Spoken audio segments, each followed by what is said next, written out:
Hey friends, welcome to another episode of the 10 Laws Podcast with East Forest. I'm East Forest. Thank you so much for joining us for this last episode of 2021.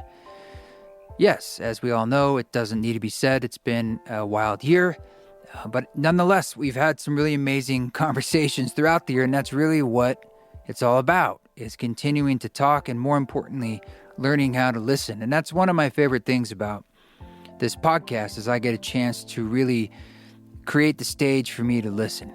And even people that I know well, like my partner Radha, having time and space to listen to her, I learned so much, and I feel like it's a richer experience. And I guess for you, as you listen to the podcast, it's very much a listening experience, and there's something about that, and maybe why we enjoy this medium. But anyway, it's fun. There's so many beautiful moments from this last year. This is by no means the quote-unquote best. These were just some that I went through and grabbed that I thought would be fun to highlight. So I put in the show notes who is speaking in which order, but I'll just tell you briefly. We've got our friend Dr. Harry Grammer. We've got Radha Wepner, John Hopkins, the one and only, Jeremy Narby, Tiffany Shalane, Bob Thurman, Peter Broderick, David Bronner of Dr. Bronner's, Blake Spalding, Brian Murarescu, and Justin Wren at the end. So it was really fun going through, because I got to, for myself, kind of go back in memory lane and hear some of these special moments that I kind of only heard once. And then I was like, oh, right. Oh, that was sweet. What a sweetie. So I think you'll enjoy it too. I hope you had a good holiday, and I hope you have a wonderful New Year's, wherever you are and however this is panning out for you. Rod and I had some family time before and after the actual Christmas holiday. We celebrated more on the solstice, which was serendipitous, because that seems like the thing to celebrate in a sense. It seems like that's what everything's really modeling and revolving around, and we ended up having that be the day when we could all do it. So we had sort of a soul mass, or a Christole.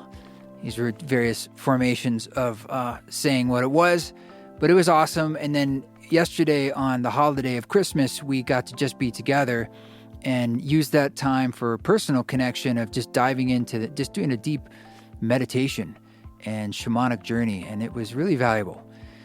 Really very valuable. We actually got a chance to test some music that I'm prepping for the January 8th Journey Space journey. So I'm creating it's like a new Music for Mushrooms version. They're outtakes from other ceremonies, and I put it together to make a 4-hour musical guidance, and kind of thought we should test it out. And I'm always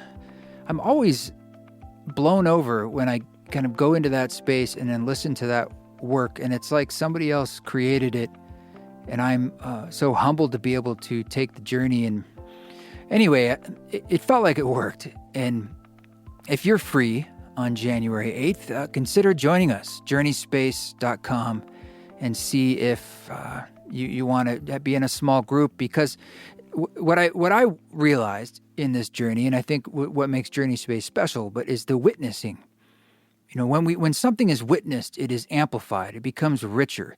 When, like the music I make in ceremonies, there are other people there journeying, and that sort of relationship, that mechanism in itself, is what invites a kind of magic, the witnessing. And the same is done by you when you're in a small group in Journey Space. It's virtual, but you're there with everybody online. You go on these journeys together, and then go through integration circles. It's powerful to do that. You know, I was thinking, like, when people go in to do ketamine therapy with Radha, and let's say trauma and grief is often coming up, I was noting that I think maybe it's more potent for people, more powerful for them when they grieve if it's witnessed by another versus doing it alone. That's valuable too, but is this even more so? So that was something that came up for me as we were going through that. And so if you want to hear that music right now, that would be the only way, on January 8th, journeyspace.com. And I will be in the real world in Portland, Oregon, on New Year's Day, 1/1/2022. as something. There's a thing called Renew, RE:new. That's at the Bossa Nova Ballroom, and I'll be playing on New Year's Day. I think around 9 or something like that. But you can go over to eastforest.org if you want to come to that show and check it out for the tickets. Everything else I can't quite announce yet, besides the dates we have going on in the UK and Ireland in April. That's happening and on the website. Everything else is still kind of in the cooker, but we'll get it out to you soon.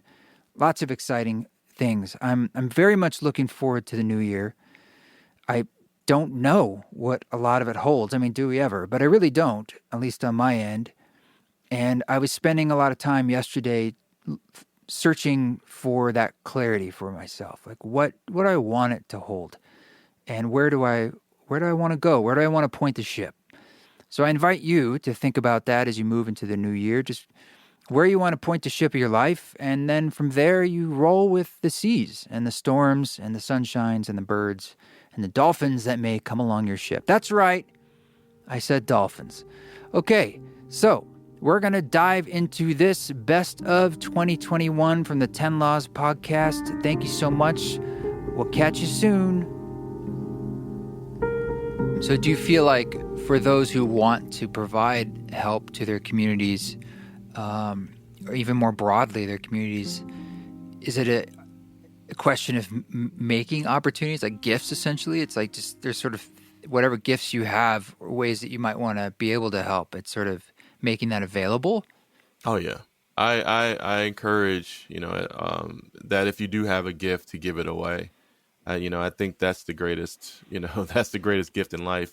And of course, I mean, if we all have to make a living at some point. You can't give away meditation or meditation practices, or you can't, you eventually need to, make a living or not. I don't like to use have tos, because I was homeless for quite some time, and I could have stayed there easily and found a way to make my life work. But I had a mission that I needed to go out and begin to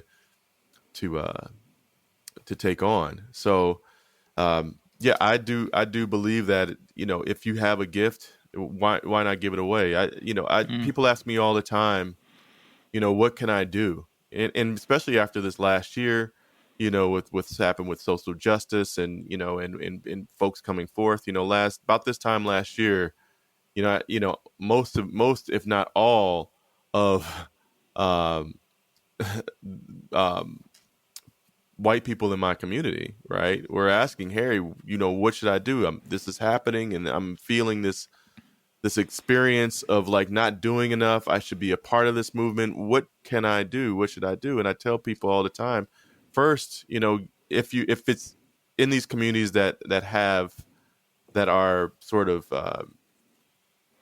if communities that are sort of, deserts for, spiritual tools, for food, for, just all around support, first thing that you do is that you get proximate. You get proximate to the issue. You don't really want to come in and say, hey, I've got this sort of this, I've got the answer for you. You want to get proximate. You want to connect with organizations that are doing the work. You want to you want to connect with churches or whatever's in the community that is for where the people are and where the people gather, and you want to listen. Get proximate and listen, and then when you feel and see the time is right, and you see that your gift can apply to supporting the actual situation or the overall situation, then you can begin to ask if you can offer that gift, to the people or to those people directly. I think that's the way to do it. Other than that, anytime I'll just use a story. A friend of mine, she had gone to Sri Lanka about 10 years ago, and she gets to Sri Lanka, and she was there with an organization that was, bringing food. They're bringing food to the children of Sri Lanka. Well, while she was there, of course, it was the first time she had ever seen the toilets that are in India and in Sri Lanka.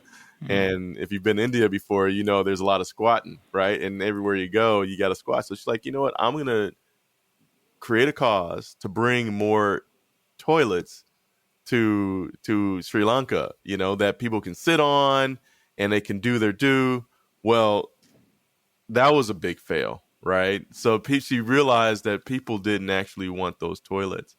I did the same thing when I was in Africa. I was out in Tanzania, in Arusha, Tanzania once, and me and a friend of mine were out working with the community, and we saw these kids in a park, and they were kicking around a deflated soccer ball. And they're kicking it around. They're just having a great time. But a friend of mine and I had an idea. We're like, you know what? We're gonna go to the grocery store. We're gonna get another soccer ball. We're gonna pump it up, and then you're gonna gift these kids, and we're gonna surprise them with this soccer ball. So we came back an hour later with this soccer ball, and pridefully we just sort of rolled the soccer ball out on the field, and kids looked at it. They kicked it around for about 10 minutes, man. And then they went back and got their deflated soccer ball and kept playing their game. So it's the same thing here, right? We've got to be listening enough to know what is the need.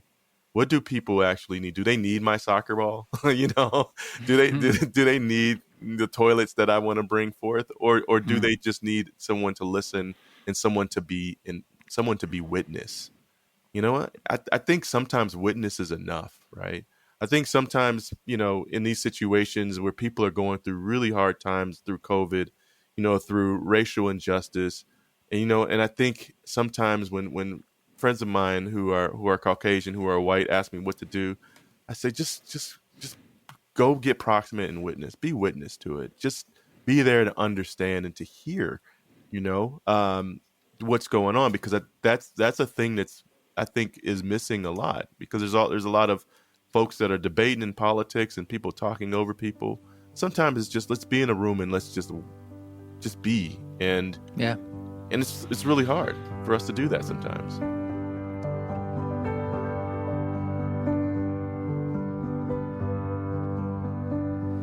Well, like we spoke of in the beginning, I feel like all of this is actually in some ways great, that people are going deeper and going into the shadow and doing a deep reckoning, which we're doing on a collective scale with all of, the social justice work that's at such a forefront. Like, that's shadow work that's happening because as a country and a collective, we're going deeper and can now face that and actually talk about it together. That's a good sign. Yeah. It's going to be painful and awkward going through it, but what healing is on the other side of it. So that's why we need those cheerleaders to say we can do this, because it's inevitably, there's no way for it not to be messy and mistakes to be made.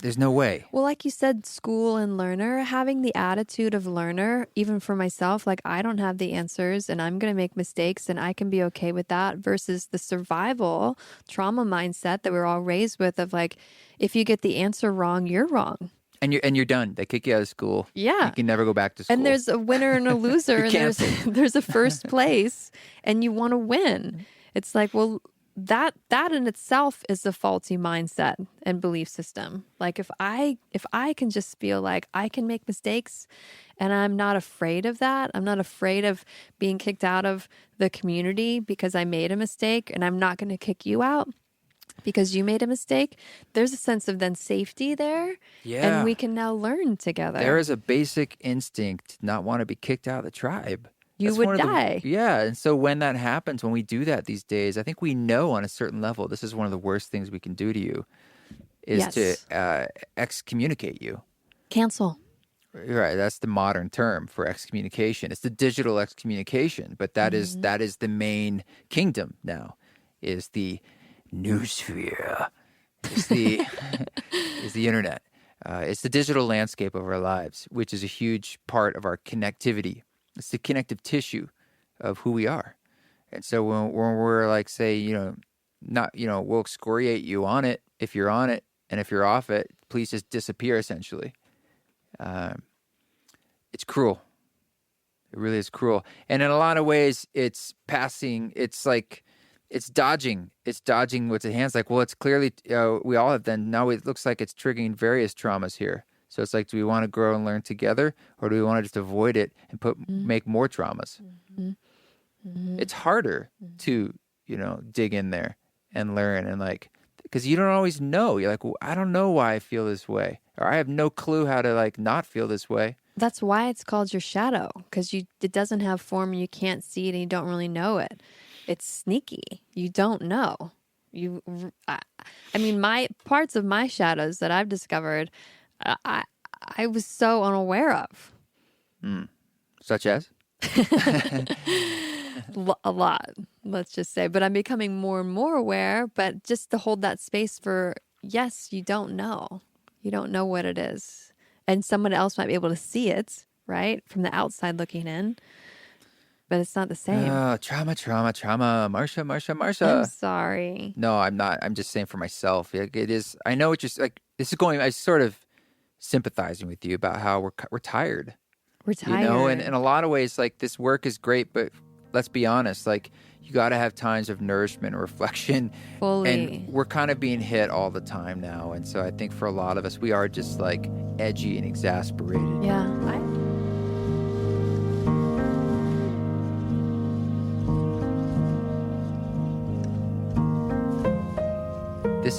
I've never even said this before, but like sometimes when things feel really in a flow and then your mind notices that and the audience is there, and then there's a voice that comes in that's sort of like the critical, like, well, what if the power goes out, or what if is the computer this? And I'm like, it's the meditation or actually the moments from psychedelic spaces that allow me to sort of love that thought and just be like, it's okay, back into it, back into it. It's just this constant sort of like clenching and releasing. The tension of the moment. That's life, clenching and releasing. Sounds unpleasant. It is life. But that reminded me of something. So when I was a teenager, I was at the Royal College of Music on the Saturdays, which they had like a junior department, and I had piano lessons with a really high level piano teacher called Emily Jeffrey, who was incredible and changed my life because she got me into proper classical piano training, and she got my finger technique up to an incredible level that I wouldn't have had a chance or been inspired to do. And I found it really hard at first and wasn't that engaged, but she managed to get me fully inspired. And the results of that I can, when I'm in practice, I can access that again. So I can be quite virtuosic, and that was really useful on the Polarity Tour. But briefly I thought, okay, maybe I'll be a classical pianist and that'll be my job. This was me really? When I was a teenager, yeah. And then I had one concert which changed my mind forever. I won this competition at the Royal College of Music, which meant, and the prize of it was that you played a concerto with the orchestra to an audience in this grand concert hall. That to me didn't really feel like a prize so much as an unbelievable punishment. But I've never felt pressure like that in my life, and it went really well in terms of how it was received. But my experience of it was hellish, and there was, I played Ravel's Piano Concerto in G, which is incredibly technically complicated and utterly beautiful. But there was a point which I'll never forget. Bear in mind, there's no sheet music. You've learnt it all by this point. You've been playing it for months. There's this point where I was just like looking down at my hands, and they were doing all this shit, and I was like, just for a second, that very same voice you just talked about, it came in and it said, what are they doing? What is happening here? What are your fingers doing? It's like, but rather than have any, being a 16-year-old with no experience of, what that voice is, no understanding of how that voice can be bypassed or transcended, I just froze. I mean, I didn't freeze. Like, somehow the fingers kept going, but I managed to freeze that part of my brain out of sheer necessity until I got to the end. But, it was such an awful experience that I then and there essentially decided that I will never do that as a job. And it's like, also it wasn't really creative enough to play other people's music. But yeah, that voice is terrifying. Was that an element of it, though, the fact that it was someone else's music that made it harder or scarier? Whereas, because you kind of did continue with the job, but you changed the way you did it. Yeah, so if you're improvising and it's yours, there is no wrong anyway. And because I play I play by ear and without thinking of scales or anything like that. So if some weird notes creep in, you can weave them in. Originally I'm a piano player, so I feel increasingly comfortable just doing that. But it's as soon as you bring in all the other elements and people and other humans as well, things get much more complicated. Yeah. That's the thing with playing solo versus having other members. It definitely changes the dynamic of what you play in the moment and so forth, and what's planned and all that kind of stuff.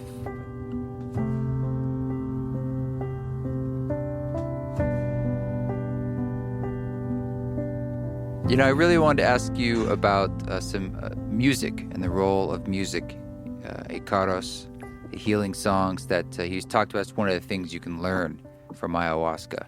And myself, as a musician, this is something I'm interested in and talk about a lot. What do you feel is the role of music in the psychedelic landscape? Let's just start there. Okay, well, how about in the ayahuasca landscape, and then we can move on to the psychedelic landscape. Let's just stick with ayahuasca for now. Yeah. Okay. Yeah. There's an anthropologist who's written very well on this subject. His name is Peter Gow. That's G-O-W. The book is called An Amazonian Myth and Its History. It may sound a little bit academic, but still. This guy spent time living with the Piro people, kind of just next door from the Ashaninka people where I was living with. And this is what he says. And to me, it's the best kind of summary of what's going on. People, Amazonian people who take ayahuasca say that in their ayahuasca visions, they perceive entities that are common to all life forms that they call essences or mothers or fathers. So like the mother of ayahuasca. So each species has an entity like this. And if you pay attention in your vision to these entities, you notice that they give off a vibration or a melody. And that the job of the shaman is to sing along with these entities and to learn their melodies. And these melodies are the essence of these beings. And so that you can, if you can remember the melody and then sing it later, you can call them. They're saying that the essences that animate life forms themselves have an essence, which is a melody. Do it again. The essence of living organisms is a melody. It's beautiful. Or a bunch of melodies.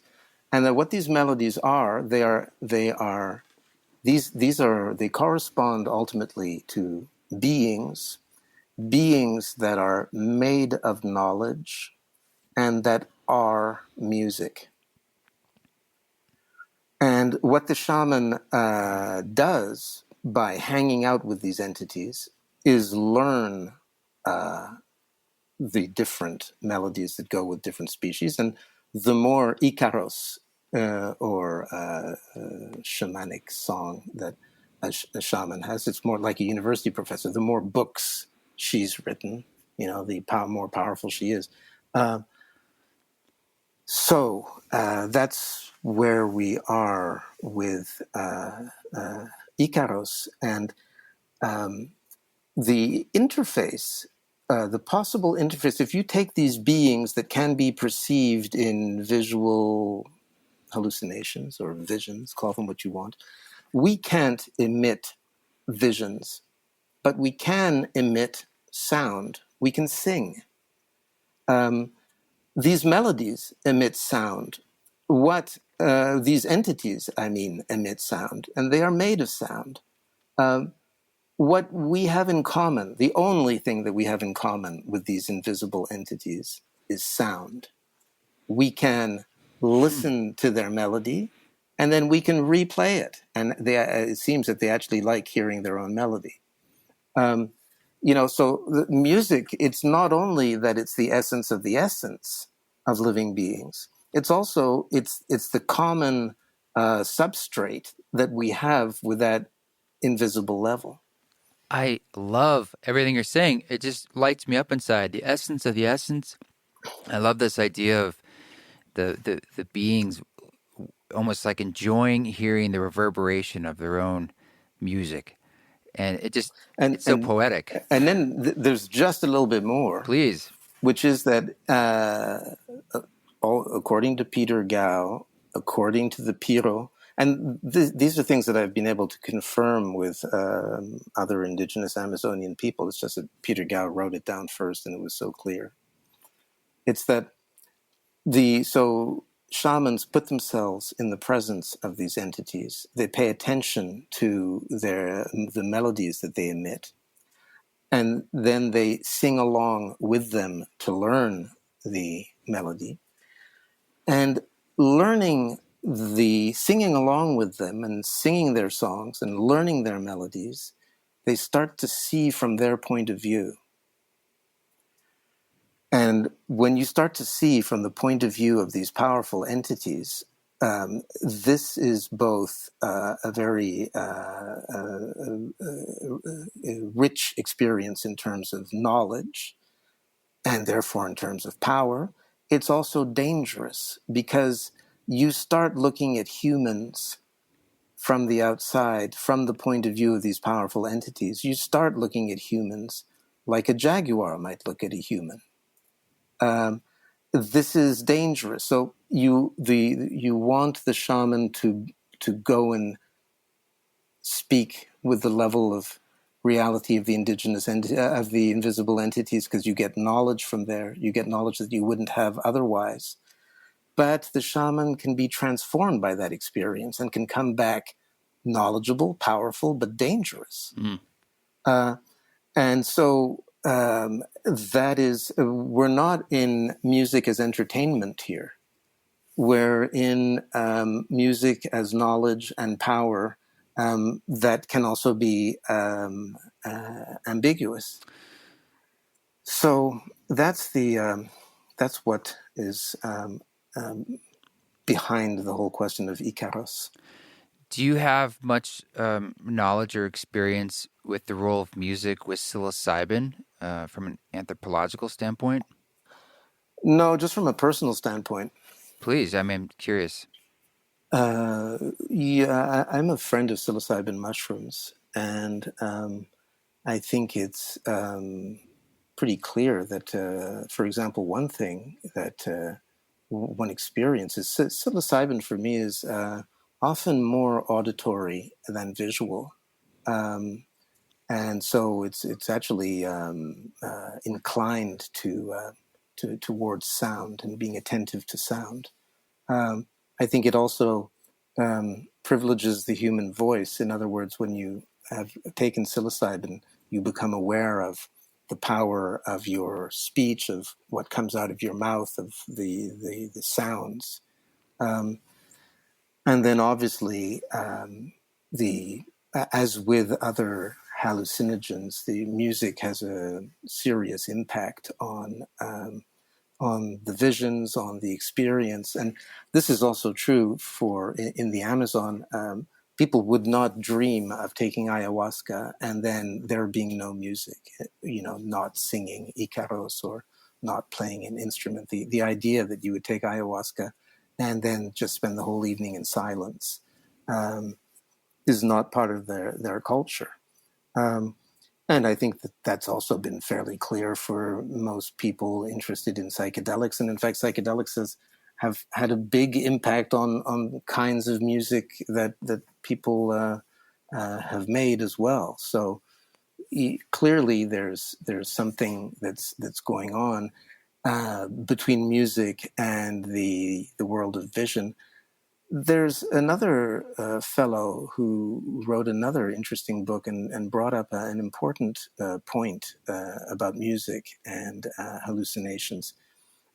His name is Benny Shannon, and his book is The Antipodes of the Mind, Charting the Phenomenology of the Ayahuasca Experience. It also sounds fairly academic, but it's a pretty enjoyable read. And the point he makes about music is that when you are in the hallucinatory realm or experience, everything can be transformed in terms of images, sounds, tastes. All the senses can experience transformation, and more or less anything in the outside world can seem transformed. The only thing that does not cease being itself is music.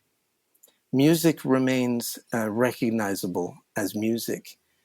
And this is perhaps one of the reasons why ayahuasqueros tell people, if the visions get too strong, then hang on to the melody. It's like a lifeline. You know, you may be drowning in your visions. Well, concentrate on the melody and just hold on to that melody, and it'll get you out of the tough spot. And so there, I think music may also be central for the reason that it remains fairly constant, unlike most everything else in the hallucinatory realm.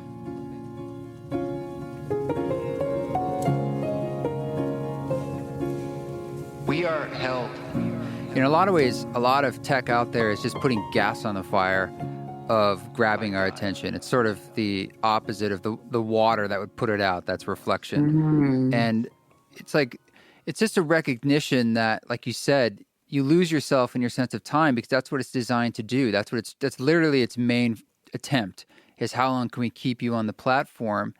And it's like, we, at the end of the day, have to recognize our own volition and power. There's nothing else that's going to step us and like subvert this process other than ourselves. And a lot of us, probably all of us at this point, it's been about 10 solid years of like going deep into the iPhone. Totally. We recognize its pull and its problems, and how we're all, I think, unhappy on a certain level with our relationship to it. And we all want to make certain levels of change. I would say almost all of us, but it's just an inability to know how to make any change that's meaningful, right. Or that will last. You just said something that I love so much, is that you lose your sense of time. I mean, think about it. The gambling casinos, like, you never know what time it is, right? And they design it that way. Yeah. They take out the windows. You don't know what time it is. And it's like when we're on these phones, it's so that we lose our sense of time. But these Shabbat moments, whether it's a full day of Shabbat, or it's meditation, or it's being conscious of what you're eating, or is to not lose your sense of time, is to be present for your sense of time. And I think people have a lot of sense of shame around the screen, whether they admit it or not. If their kids are on it too much, if they're on it too much, you just feel bad. Like, sometimes it feels good, and then there's this point it feels bad, and then I start to feel like dirty. Like, what did I just spend 2 hours doing? A recognition of your own lack of control, and you know inside you're like, I'm not really in control. Right. And so that's why I think this ancient technology of Shabbat is like this beautiful idea that a lot of people do, that people should try. And I really hold your hand on how to really do it, because people have forgotten that it's not that hard. I think people just have a lot of fear. Going back to what you just said, is they put all their power into the phone. They think that everything powerful is in that phone, but you don't realize you are powerful. Reclaim your own power. Your thoughts are powerful. Your intentions are powerful. But when you succumb to the phone, it's like you're giving away all your power to the phone. And you're saying, I can only feel good if the phone's around. But really, when I turn it off, I have this heightened sense of returning to myself. And what am I thinking? It's like groupthink. People are texting you, you're responding, you're in a constant state of reaction to the news, to the email, to the text. And when I turn it off, it's like, wait, I'm not reacting. I'm just like, what am I really feeling right now? What do I really? Very different. In some ways, like, the constant response is demeaning the power of your responses and your thoughts and what you are choosing. And maybe another way to think about it is like, well, it is hard, but it's simple. You know, a recognition that, like, no, these pulls are quite strong, and for a lot of us, and in some ways, that's the most human thing about us, is we've been hijacked. It's like, it's very human to be this addicted, because it's pulling on the heartstrings of what's most important to us, right? And that's to be seen. But we're being seen by something that's one-sided, but we want it to be two-sided. That's why when you went to the concerts or you're in person with someone, it is so nourishing, fulfilling, because it's the real thing. But we're being pushed into this digital lifestyle, which has many benefits, but it also has, in some ways, it has a cost. You know, it has a price. Yeah.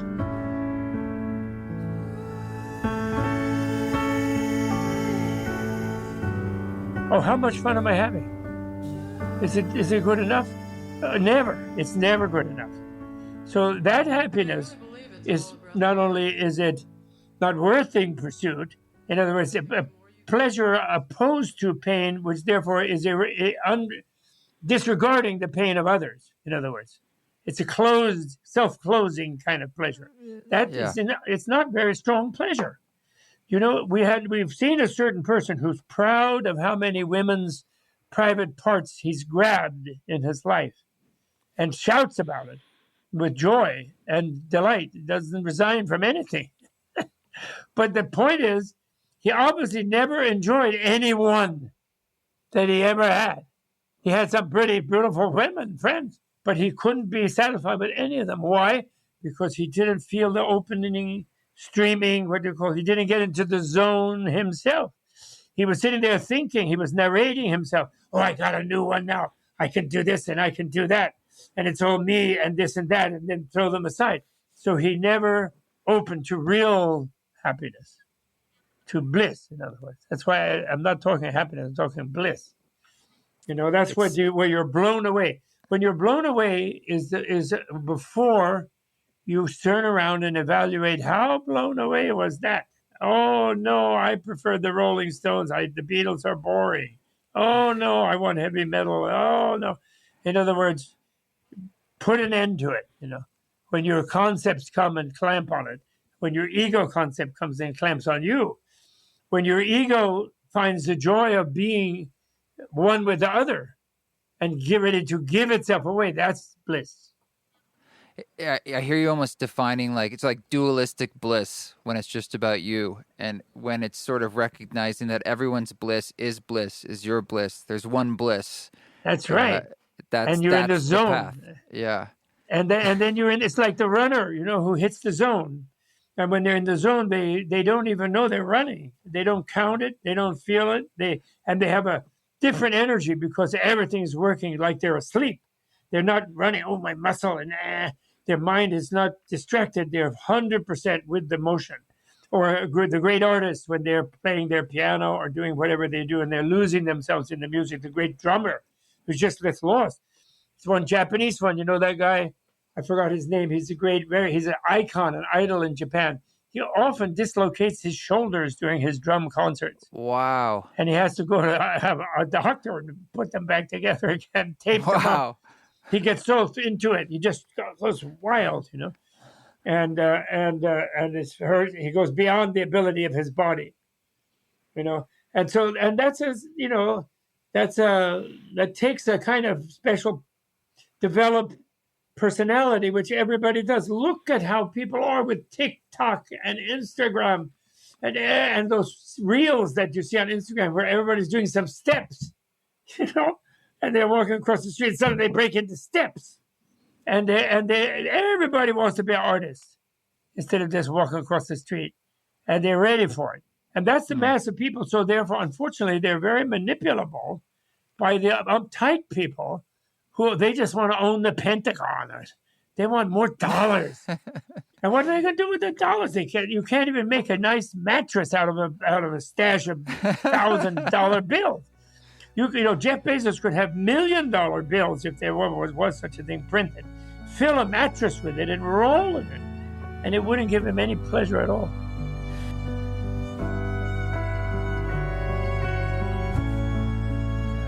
Wow. Yeah, well, thanks for diving in. I appreciate it. Hey, before we go, I was going to ask you if this might sound a bit weird, but I had this idea of just trying to do some sort of spontaneous improvised drone duet with our voices for people. Yeah, because you know, it's kind of funny because we're through this technology and there's delays and glitches and stuff, but I just was more curious than anything as to what would happen if we just try and sing together for a moment through that. Well, I'm curious if I can throw on reverb. Here, hold on. because I'm coming. Ooh, do you hear that? You got reverb. Wait, I have some reverb too. Hang on. Well, because I'm on my Apollo. I so- have some delay. Check this out. Can you hear that? Can you hear that? Yes.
Out there, particularly for psilocybin, that's designed for that. There's plenty of music that can work pretty well with it, but if you think like the Icaros and ayahuasca ceremony, from their lineage, that is the ceremony. That is what's calling forth the spirits of the medicine. Is the songs.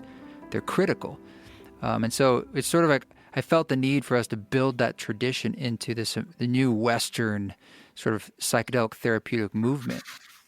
Yeah, no, absolutely, man. And that's, I think like music, it's like the same kind of mode of consciousness that psychedelics, it's in a way it just really facilitates and helps that experience, because that's where you need to be. You need to be on that wavelength. It's transdimensional music. Yeah. Right on. And get out of that kind of linear thinking, whatever kind of mode of being. And so as far as heals, like the controversy, like was this going to be like really controversial? I mean, absolutely. I thought this was going to be much more controversial than it turned out to be. I mean, we sell into Walgreens, Walmart, Target, all the mass market accounts, as well as natural food stores, and we were totally activist about how we do it. And this was obviously one of the most activist things we've done, is like to put a label all about psychedelic healing into, mainstream stores. We figured that, it'd be in there for a few weeks and then we'd have to swap it out, in a lot of cases. But we did not have one retailer complain at all. And Walgreens, in fact, we gave them one of our regular labels for an ad they were running in store, and they wanted to heal soul. Is that because they're really aware of, for instance, are they actually reading it? Or they're just kind of like, is it more of a surface pop level? Like, yeah, that looks cool. Or people are starting to be into this, so we want it too. Like, what's the corporate vibe there in response? Well, you know what? Like my brother, company president, Mike Bronner, he's awesome. And he said, like, what our intention here with this label is to communicate in a way my mom's church group can receive. Like just to make it. You can't argue with it. Yeah, you can't argue with it, man. We put this in the most straightforward, just breaking it down.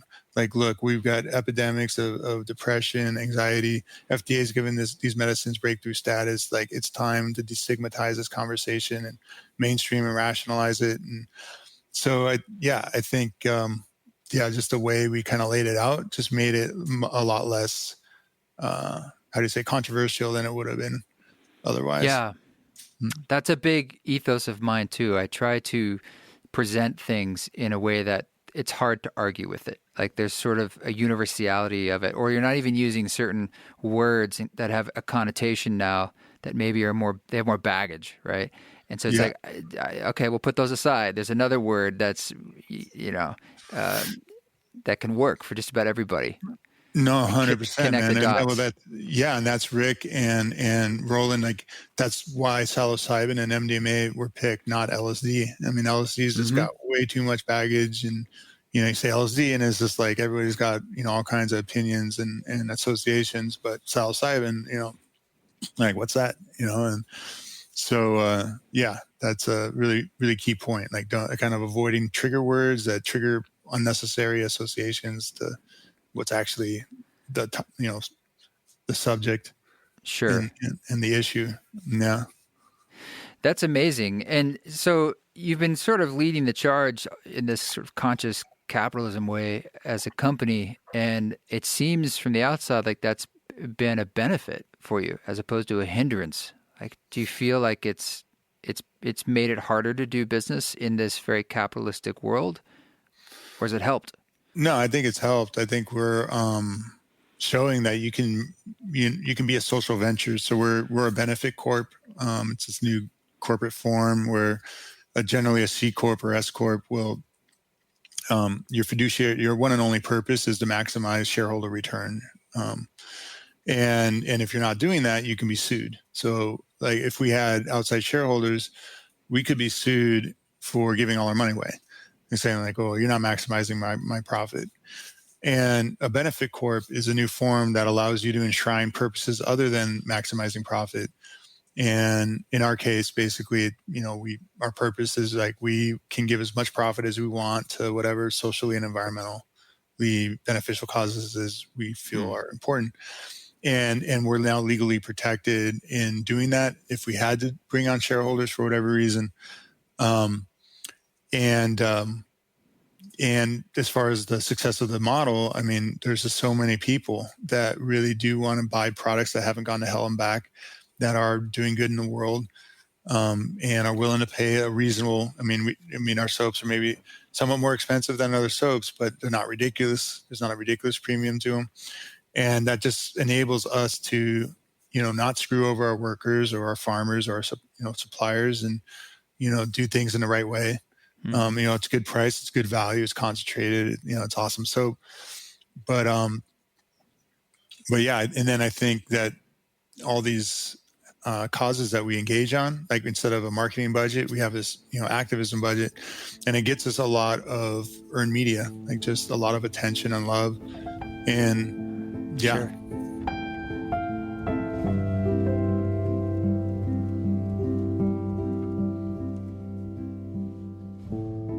I have a friend named Rebecca Solnit who's kind of an extraordinary mind, and in the last couple of years, I did struggle with some mental health stuff and depression. I got really sad for a time, and she has this idea that I really like, which is like, not to be a pessimist, which like a pessimist says, oh, nothing is going to change, so I don't have to participate. Mm-hmm. And an optimist says, oh, things are going to work out fine. Maybe I don't have to participate. Her thing is instead to really find a way to fuel your hope.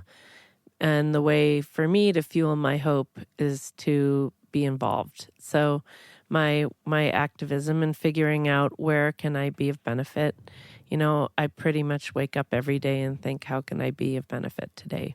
Like And that doesn't feel also like heavy because there's so much? No, because I know that I can only do what I can do. I mean, when I'm out of balance, it feels heavy. Mm-hmm. And then I'm like, oh, I'm not feeling so good. I'm out of balance. Bring it back into noticing. But I think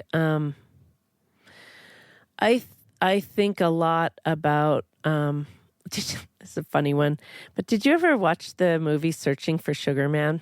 Yeah, yeah. I loved that film, and it's stayed with me. To me, that's my lighthouse, because I'm like, maybe what is it for me? Like Azerbaijan? Maybe there's a place that I don't know about that East Forest is huge. Right. But for me, what that film was about, like the takeaway for me was about the good you do that you don't know you do. Yeah. Just by showing up and offering what you have to this beautiful, broken world. And I'm a really curious person. So I'm very curious about what's to come. I also, another, like, I don't know, somebody told me, and I don't know if it's true or not, but my understanding is that Einstein had this quote. So if I'm misquoting or misattributing this quote, please forgive me. But something to the effect of like the fundamental question that all humans have to ask for themselves is whether the universe is inherently friendly or unfriendly. And for me, the universe is an inherently friendly place. Horrible, terrifyingly bad things happen, and some of them have happened to me. And yet, I think, like, I have a certain faith that Mother Nature has a wisdom that's so past our ability to conceive of, whether it's, a sort of omniscience or like what somebody might attribute to God or, a Buddha. But like that there is a larger pattern. And I am a big fan of the work of Joanna Macy, and her idea of the Great Turning is something I'm really here for.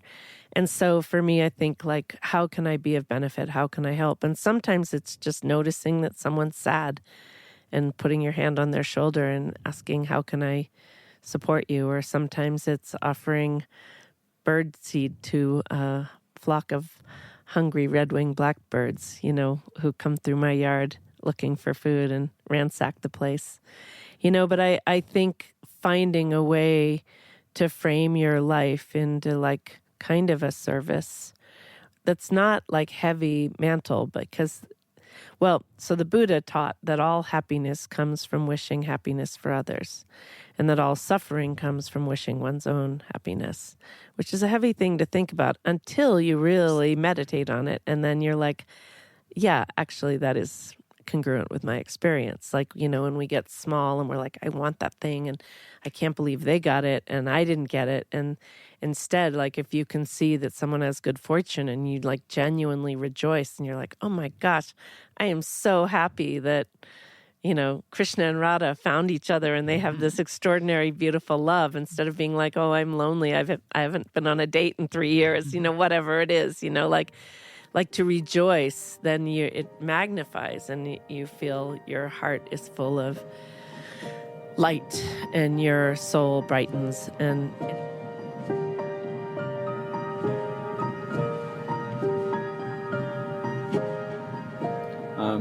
not just in an academic way, but because of what it means to the future of, the future of the society that we inherited from the Greeks and Romans. There you go. If your hypothesis is true, what do you think it means for people today? Like, how would that change or not change someone who is inside one of these religions or not? What do you think the message is for us now? I think the message is that as the research continues and as this data plays itself out, the question is, what does it all mean for us? And maybe the answer is we've been here before. Mm. And I think that that's a profound thing to say. It's what Terence McKenna would sometimes say. In some ways, the prophet of the psychedelic Renaissance. If I'm paraphrasing Terence, he would often say, if you met someone who didn't know where they were between 1995 and 2005, you'd describe them as a fairly damaged person. And yet, who amongst us knows what was happening in Western civilization between 900 and 1400? Who knows what was happening 1500 years ago? And who knows why this illegal cult called Christianity managed to transform the Roman Empire in a couple hundred years, the single greatest cultural transformation in the history of the West? The answer probably isn't psychedelics, but the answer is something that we should pay attention to. And the answer is something to do with these near-death states of awareness, something to do with the way we experience death, something to do with that great mystery of which we're a part. And I think, if anything, we should be thinking about the contemplative lifestyle, mysticism, and how we fit into this great historical picture, which is tens of thousands of years in the making.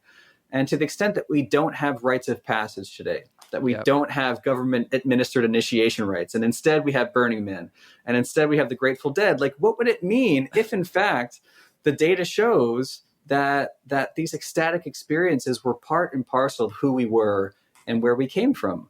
What would it mean to reincorporate some of that technology today? Well, I couldn't agree more. And I would agree that it seems like it is an important part about becoming an adult. And sort of like Bill Plotkin would say, there are very few adults right now. Maybe 15% of us make it to adulthood. Most of us are kind of stuck in young adolescence.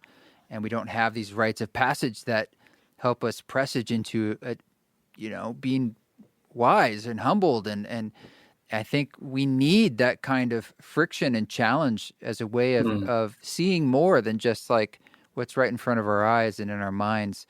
And so we kind of see that reflected in our culture at large, that we're just kind of a bunch of teenagers running the show, and the people who are actually in the government are, a lot of them, the same way. It's more about greed and egotism and short-term goals. So, yeah, we just need to get everybody dosed up and go through a bunch of, we need to really press, everyone needs to have a near-death experience, and then they'll be nice and humbled and come back and say, maybe it's about a little bit more till it meets the eye.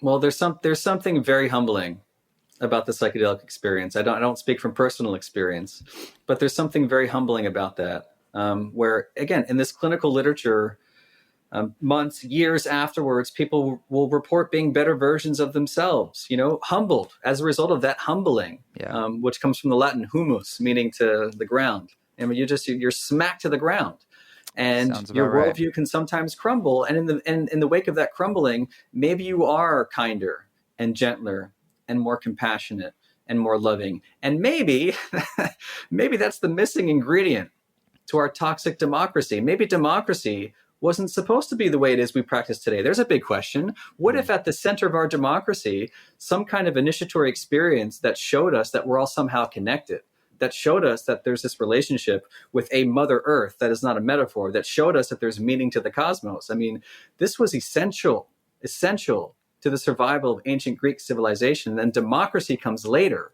or democracy is on the periphery. To them, it was not taking what you see with your eyes for granted and realizing there's a colossal mystery to be explored. And I wonder how often we explore that in a safe and methodical way.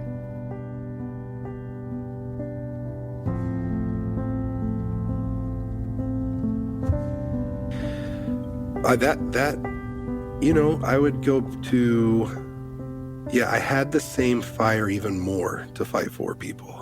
And now when I fight in the cage, I've shifted my mantra and everything else. Like, people are like, how do you fight and how do you hurt people? And I'm like, man, it's a competition first.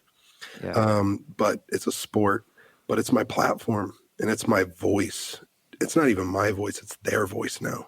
Yeah, your motivation is shifted. Yeah, it's like when I get in there, I look at pictures. I'm back there listening to their music that we sing around the campfire or the fire, right? Where they took me to school and taught me about their culture. They called it Campfire University. It's where the Pygmies would take me to school and teach me their way of life. It's where they taught me 3 incredible Swahili proverbs, which is, if you want to go fast, go alone. If you want to go far, go together.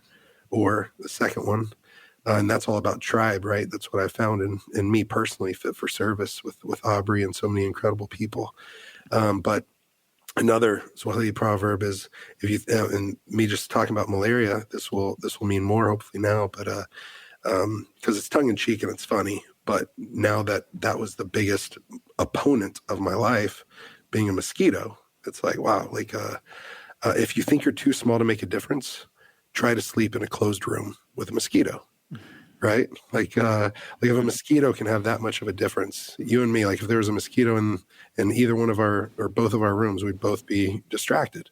And a mosquito almost took me out more than, what's the biggest guy I fought? Wes Sim, 6'10", 265. I ended up beating him in a minute and a half, but he could have kicked my butt, but he would not have beaten me down as much as a mosquito did.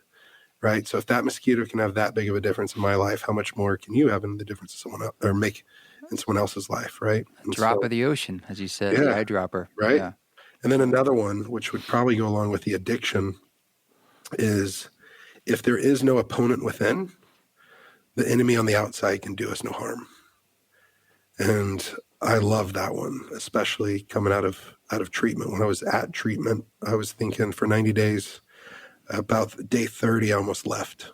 I almost quit and gave up and said, nah, this one isn't for me. Because I didn't go to a green smoothie place in Malibu or Scottsdale, like where they woke me up and gave me massages. I told my team and my board of directors, they were incredible. They said, we're not going to, we've been standing behind you, but now it's time for us to stand beside you and in front of you with a shield. And you need to take this time in treatment and take it as a gift, take it as an opportunity. Don't think of it as a punishment. And when I almost left, it was because I went to a big book boot camp. I went to a 12-step completion program. They kicked out more people than they kept. They talked down to us. They beat you down on your way in, kick you on your way out, beat you down the whole time you're there. And a lot of them needed it, and I needed it. And I'm so grateful for it. It was a gift, even though it was a struggle. Hardest thing I've ever done, probably, but the best thing I've ever done, because guys got sober that had, been to 15 treatment centers because they were heroin addicts. This was the lost cause place, the last resort place, and I decided to go there first. At least they're not doing like a boga therapy or anything like that, are they? No, but it would be great if they probably started doing that. It might work. It would work, and I believe, and most likely, and the pygmies do a boga, and so. But that's I've never done it, but they can go in 24, 48, even 72 hour journeys. Were you there for any of that? No, it's pretty rare. Yeah, pretty rare. And oftentimes I was there with people who didn't approve. We always did things culturally sound.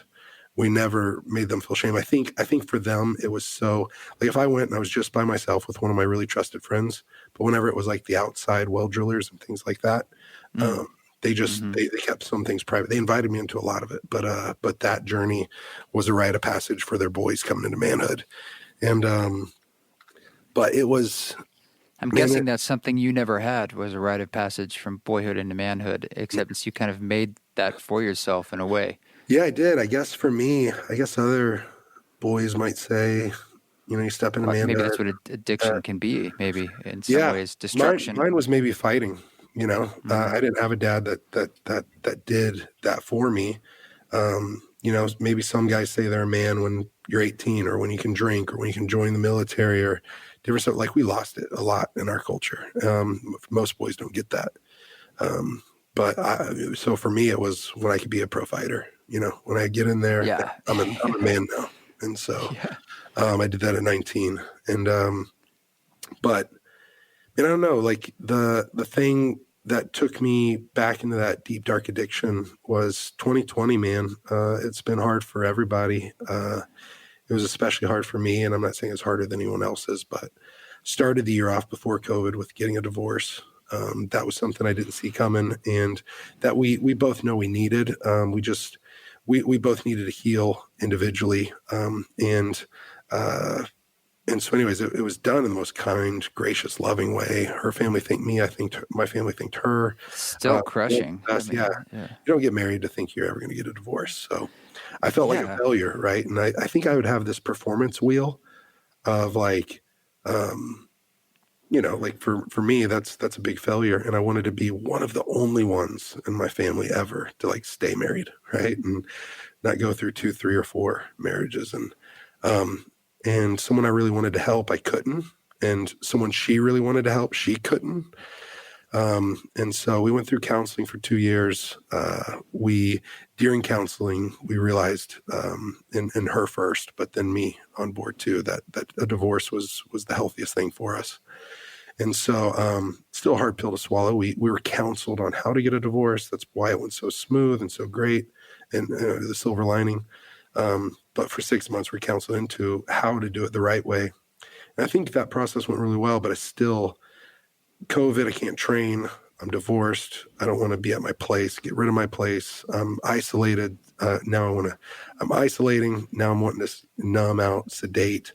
You know, I thought I could have one joint, you know, and for other people, you can have a joint and that's no big deal.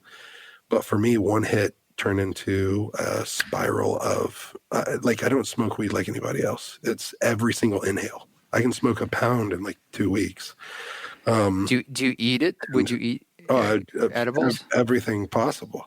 Are you Joey Diaz level of like? I'm gonna smoke an ounce. I'm gonna eat all the edibles. I'm gonna do the dabs. I'm gonna have everything, and I have my med card, so I'm getting the strongest thing possible.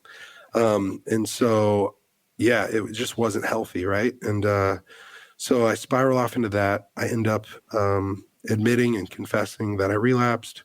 They want to get me help. And just the place they chose at first, like I wasn't vibing with it.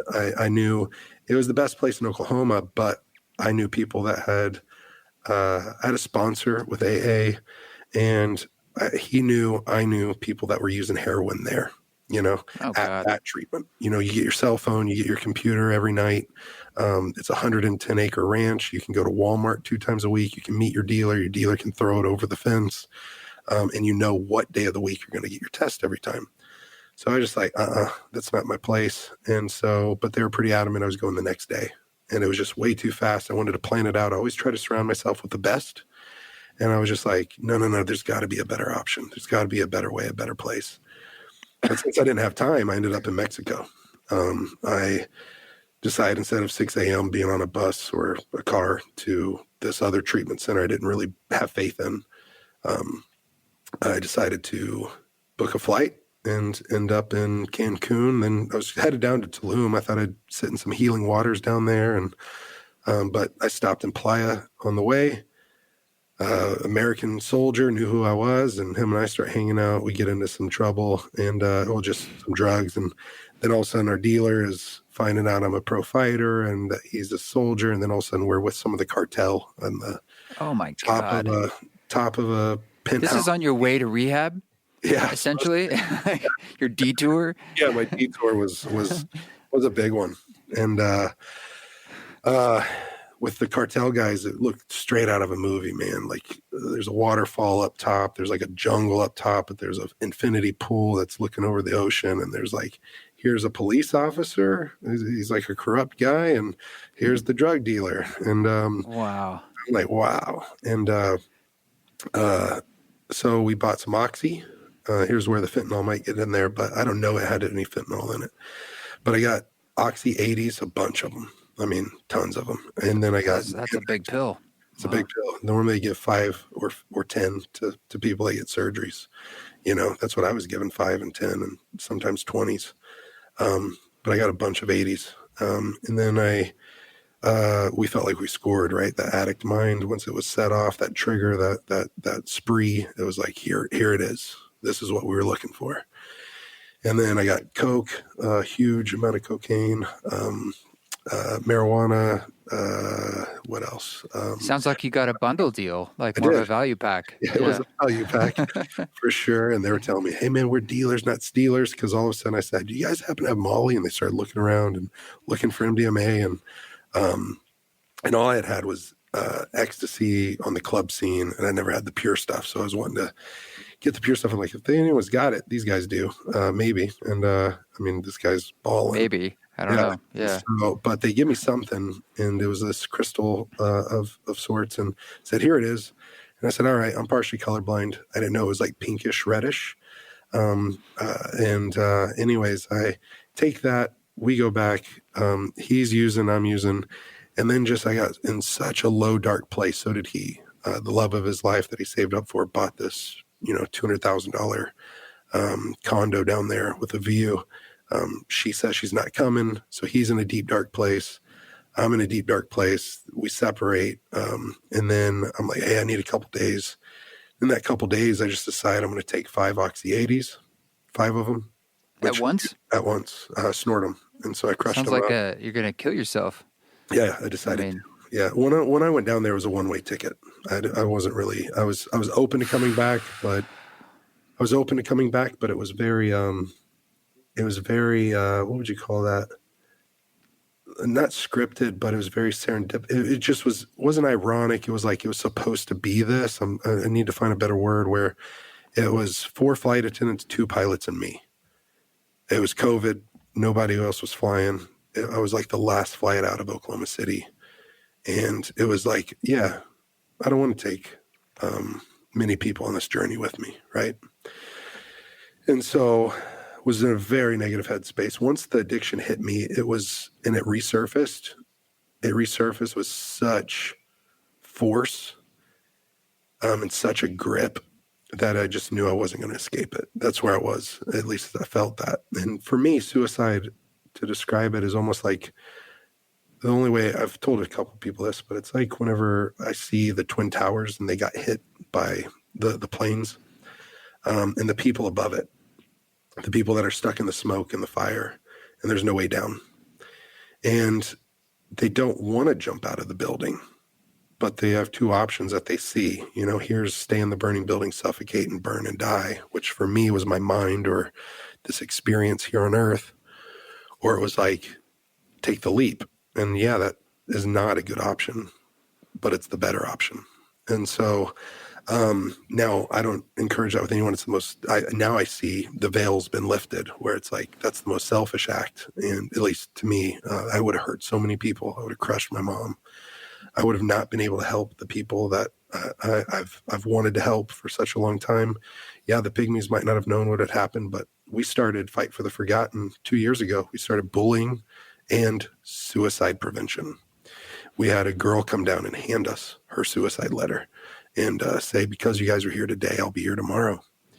We had another girl come crying, telling me that she just completed her suicide letter the class period before our assembly, where we shared our stories. Whoa. And it's like, wow, like we were supposed to be there. Like, this is part of my calling. This is part of my mission. And we've been able to impact over 100,000 students in schools, 22 million or something like that online last year. And it's like, man, like I was about to go down there. And I did. I guess to finish, like I did attempt suicide. 5 Oxy 80s equals 400 milligrams, right? Which is broken down into the 5 milligrams. That's 80. That's 80. Yeah, that's just nuts. I mean, yeah, that's almost 3%. Seems like an overdose to me. Yeah. Well, I took 5 Xanax, 2 milligrams with that, the strongest Xannies. Yeah. And then at least the strongest ones I've seen and had. And then I had about a Sharpie size, like at least a little Sharpie size, like thick mound of cocaine that numbed everything up. And I drank about half a bottle of tequila. So that's a Hale-Bopp recipe for a whole group right there. It'll take you down. At treatment, they said there's no way I should be I don't here. know how you survived. So that's what they said. This is the only thing we can recollect. While everything was, how would I say that? While everything was coming to a close, getting dark and cold and numb, sound started to just kind of hum, and everything got darker. My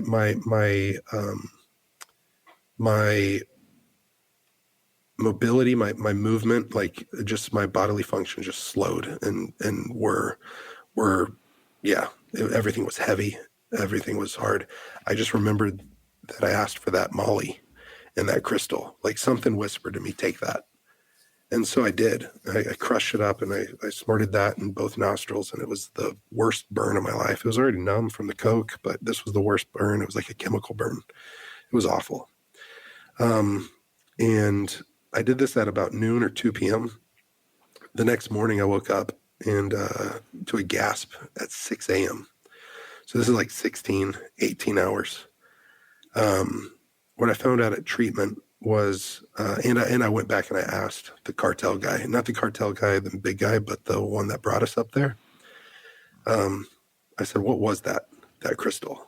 Like, what was that I smashed up? And he goes, oh, you want some more of that? This was Ms. Molly, man. It was exactly what you asked for. I'm a dealer, not a stealer, bro. And I'm like, no. What was that? Like, I just knew it was something different. And he goes, oh, you want some more of that? And I was like, well, maybe. Tell me what it was. And he goes, that's the strongest meth that we have here in Mexico.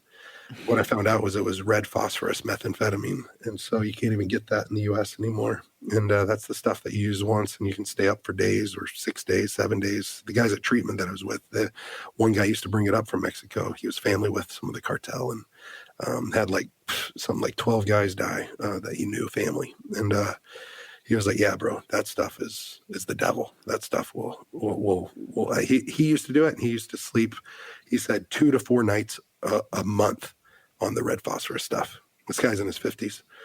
And used to and really you snorted the whole line of it. Yeah. On top of everything else. On top of everything else. And they say that's the only thing they can think of that kept my heart beating. And whenever I used something that should have kept me up for 5-6 days or several days, all of a sudden I passed out for 16 hours, maybe 18, anywhere from noon to 2 p.m. to not waking up till a gasp at 6 a.m. the next morning.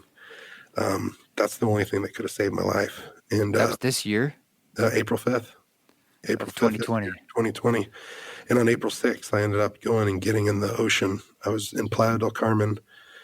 Like I could have almost spit and hit the water. The beach was real small. And I put my feet in the sand, and that kind of helped ground me a little bit. And then I went and I got in the water. And I wasn't even in swim trunks. I just went and got in, threw my shirt off, got in. And I sat there and I felt so much shame. And each wave that came over me was just like another wave of shame. Just shame. But there was a little bit of gratefulness, just a little bit. And it was almost like the waves, you know how they kind of come over you and then they can kind of leave?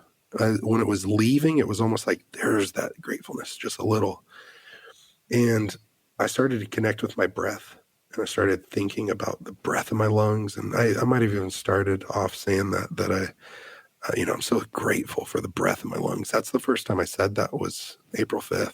The Pygmies pray that, by the way. They say, thank you. Thank you, God. Thank you, Creator. Thank you, Spirit. Thank you, ancestors, for the beating hearts in our chest. Thank you that today is a new day because many didn't wake up. Remember those that don't have food. Remember those without clean water. Remember those suffering. And now all of a sudden that became my prayer. I was like, thank you for the breath in my lungs. And I could feel the heart in my, like my heart beating. So it was probably the meth, right? So it was just pounding. And I was like, thank you for this beating heart in my chest. And then all of a sudden it was like it switched where instead of the gratefulness leaving and the shamefulness washing over me, it was like all of a sudden gratefulness just crashed over me. And with every wave. And then the shamefulness was just kind of leaving with everyone. Like a little bit more shame would leave and more gratefulness would come over me. And then a little bit more shamefulness would leave until I was just so freaking grateful just to be breathing, just to be alive. And then it was like something whispered to me, like a spirit, just open your eyes. And when I did, I didn't hear the whisper, but it was in my mind, open your eyes. And whenever I did, bro, I promise it was 2 seconds later, if that, the sun broke over the horizon. And I watched the most gorgeous sunrise ever on this earth to me. Rebirth. Yeah. Yeah, man. It happened right in front of me. And I just started thinking, wow, this happens every day, twice a day. Like the God of the cosmos, the one that breathed the stars into existence, the star breather that holds the universe in place and holds me in place. He paints the sunrise and the sunset, this masterpiece, twice a day. And it was like the darkest night of my life, but also the light, because the sun came up and I'm in the water still, these cool healing waters. Now all of a sudden there's this warmth on my face and on my shoulders and neck. And man, I cried. And it was a rebirth, without a shadow of a doubt. It was a rebirth. What a beautiful, beautiful, vulnerable note to end on. I'm so honored by everyone who comes on the podcast and opens up with such vulnerability and truth and graces us with their own wisdom and gifts. Sharing our stories is important. And We need to keep learning how to listen to one another as we move into this new year, even especially those we don't quote-unquote agree with. We can understand our common ground and our shared humanity, that we're all trying to figure it out. And sometimes we absolutely make mistakes, and we can need to be called out on that sometimes, for sure. But we also need a lot of compassion and love. So on that note, I'm wishing you a happy new year and wishing you all the strength and grace and fortitude. And I hope to see you soon. Thank you for reviewing and subscribing. And thank you to everyone on our council on Patreon, patreon.com/EastForest. Happy New Year, my friends. Keep walking your walk. Don't take any shit. But if you do, do it with grace.